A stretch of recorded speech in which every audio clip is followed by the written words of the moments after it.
Hello, I am Pawan from Kaushalya classes. Last organic lectures के इस series में last lecture में हमने आपको सिखाया था primary secondary and tertiary alkyl group के बारे में, एल्कीन और एल्काइन के कॉमन नेमिंग कैसे करते हैं, है ना।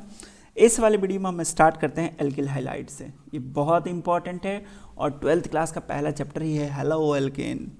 ऐसा लग रहा है एल्केन को हेलो हेलो कह रहे हैं किसी कोई। Alkyl highlight, alkyl highlight. अब एल्किल हाइलाइट क्या है? CH3 और Cl हमने लिख दिया, तो अगर सिर्फ इसका नाम लिखना हो तो आप क्या लिखेंगे? मेथिल। और ये क्लोरीन है तो इसका नाम हो जाता है क्लोराइड। क्लोराइड तो इसका कंबाइंड नेम क्या होगा? Methyl chloride. Methyl chloride. खत्म। याद दिला दूं, कॉमन नेमिंग है ये, कॉमन नेमिंग में ऐसे लिखते हैं, है ना। IUPAC में तो इसको क्लोरोमेथेन कहेंगे, है ना, वो तब की बात है। अभी हम लोग कॉमन सीख रहे हैं। अगर C2H5 और Cl हो तो इसको हम लोग बोलेंगे एथिल क्लोराइड, है ना। ऐसे ही अगर हम CCCPR लिख देंगे तो ये क्या है? ये तो आइसोप्रोपेन है, तो इसको बोलेंगे आइसोप्रोपिल, है ना, प्रोपिल ब्रोमाइड। ब्रोमाइड, ठीक। और ऐसे CCCC यहाँ से निकाल के अगर क्लोरीन डाल दिया तो ये सेक ब्यूटिल है। ध्यान से देखिए, इसके पहले वाले वीडियो में जिनको ये बात समझ में ना आए कि इसको सेक ब्यूटिल क्यों कहते हैं, इसके जस्ट पहले वाला वीडियो आप देखिए तो आपको समझ में आ जाएगा। प्राइमरी सेकेंडरी और टर्शरी कार्बन जब मैंने सिखाया था तो इसके क्या बोलेंगे? सेक ब्यूटिल। इसको बोलेंगे सेक ब्यूटिल क्लोराइड। सेक ब्यूटिल क्लोराइड। इंपॉर्टेंट बात यह है कि इस वीडियो लेक्चर्स में आप वीडियो नंबर 1, 2, 3, 4 ऐसे देखेंगे तभी आप कुछ समझ पाएंगे, क्योंकि हर एक वीडियो का दूसरे वीडियो से लिंक है ना। तो ये सब चीज़ें बेसिक थी, आपको समझ में आ जानी चाहिए। इसके बाद अल्कोहल को कैसे लिखते हैं ये मैं बता देता हूँ। इस प्लेटफॉर्म में सारे ऑर्गेनिक कंपाउंड को के नेमिंग को सिखाया जाएगा। अल्कोहल, सबसे इम्पॉर्टेंट बात है कि अल्कोहल होते क्या हैं। अल्कोहल वो होते हैं, वो कंपाउंड होते हैं जो 1 या more than 1 hydroxy group attach हों। किससे अटैच हों ये? तो sp3 हाइब्रिडाइज कार्बन से अटैच हों, ठीक है। तो OH हाइड्रोक्सी ग्रुप हैं जो अटैच हो डिफरेंट सेचुरेटेड कार्बन एटम से। सेचुरेटेड, अनसेचुरेटेड से नहीं। सेचुरेटेड कार्बन वो होते हैं, लिख देता हूं मैं यहाँ पे, सेचुरेटेड। सेचुरेटेड मतलब sp3 हाइब्रिडाइज कार्बन से अटैच हो। तो कुछ एक्सेप्शन भी हैं, अभी हम आपको बताएंगे। इट्स नॉट एक्सेप्शन, गलती से गलती हो जाती है टाइप का।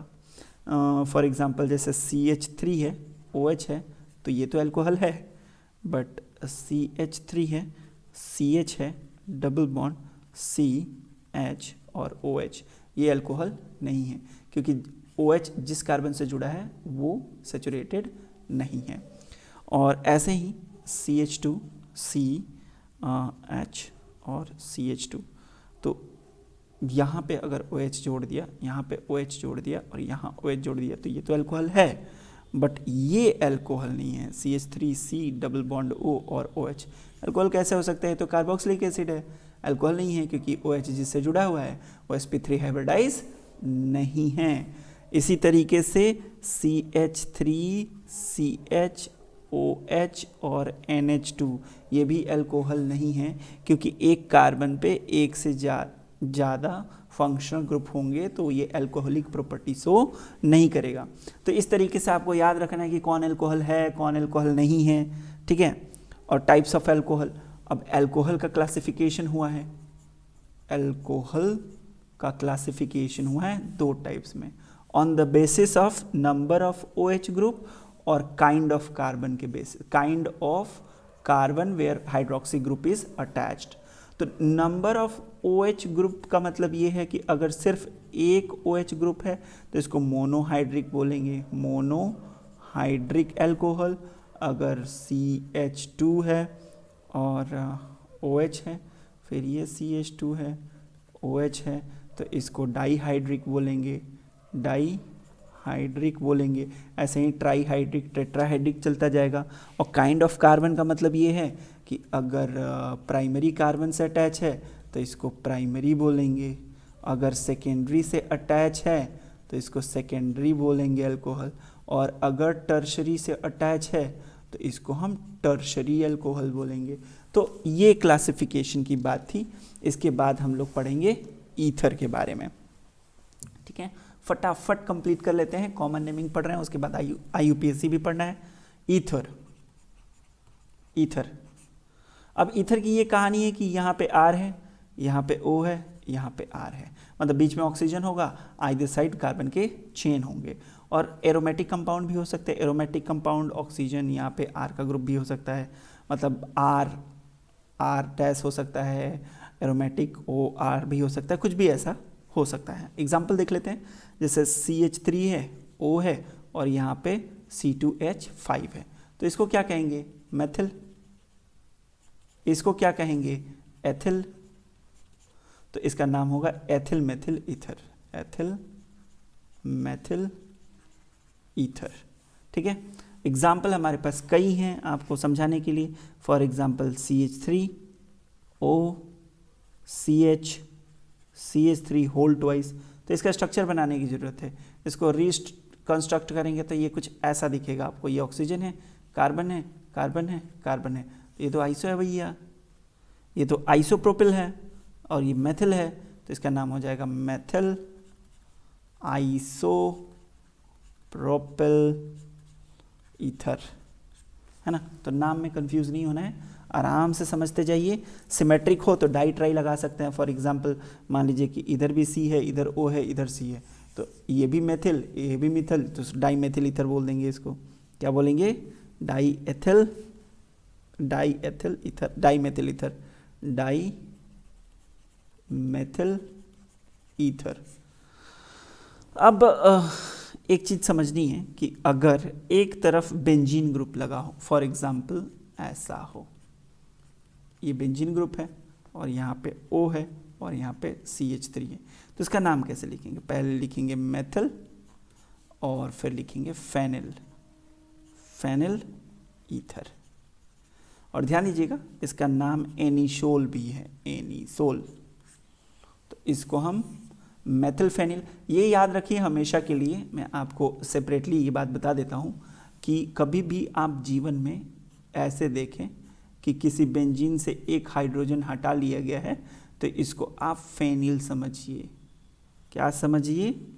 फेनिल, ठीक है। और अगर किसी बेंजीन, कोई बेंजीन है और इससे कोई CH2 है और यहाँ से निकला है, तो इसको बेंजिल समझिए। क्या समझिए?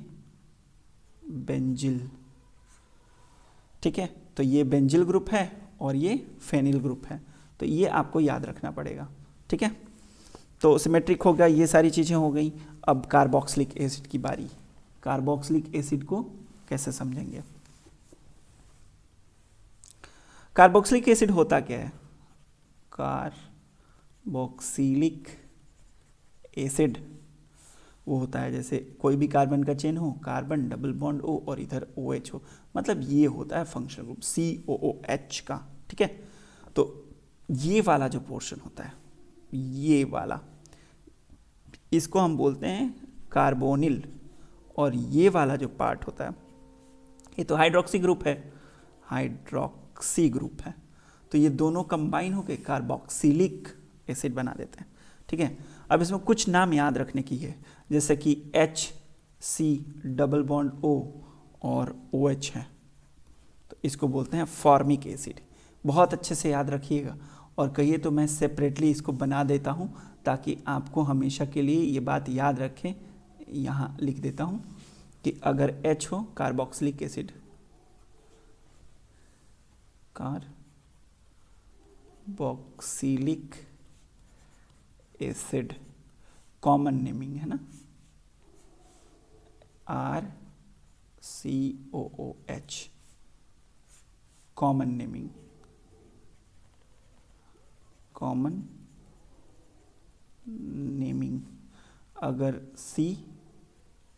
HCOOH है तो इसको बोलते हैं हम फॉर्मिक एसिड। खूब यूज़ होता है इसलिए मैं आपको बताता हूँ, फॉर्मिक एसिड। अगर CH3 है और COOH है